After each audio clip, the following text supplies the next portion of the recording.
बिस्मिल्लाहिर्रहमानिर्रहीम। अस्सलाम वालेकुम नाज़रीन, आप यूट्यूब चैनल देख रहे हैं। मैं हूं एडवोकेट गुलाम यासीन खान लेगारी। आज हमारा टॉपिक गैर पैदाशुदा बच्चा अनबॉर्न चाइल्ड के मुतालिक है।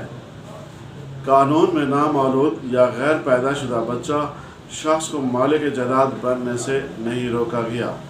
इसका यह मतलब ही न है कि जायदाद को नामौलूद की खातिर एक तवील अरसा तक जिंदों के मफाद से दूर रखा जाए। कानून का मफरूज़ा है कि माँ के पेट में जो बच्चा है वो पैदाशुदा है। कोक के ख्याल में नामौलूद की विलादत की उम्मीद पर कानून में अक्सर उमूर में इसका लिहाज रखा जाता है। शिकम मादर में बच्चा को हलाक करना कानूनन जुर्म समझा जाता है, इसलिए अस्कात हमल भी जुर्म है।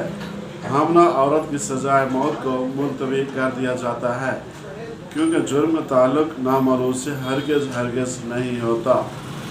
नामौलूद बच्चे के तमाम हकूक़ उसके पैदा होने पर मौकूफ़ हो जाते हैं। अगर बच्चा मुर्दा पैदा होता है तो तमाम हकूक़ कालअदम हो जाते हैं, गोया उनका वजूद भी न है। गैर पैदाशुदा बच्चा को एक अहम हक़ ये हासिल है कि अगर उसका वालिद उसकी पैदाइश से कब्ल किसी हादसा का शिकार हो जाए या उसे कत्ल कर दिया जाए तो ऐसा बच्चा अपनी पैदाइश के बाद मुआवजा के लिए चाराजोई कर सकता है। तब तक के लिए इतना ही काफ़ी। मिलते हैं अगली वीडियो में। अल्लाह हाफिज़।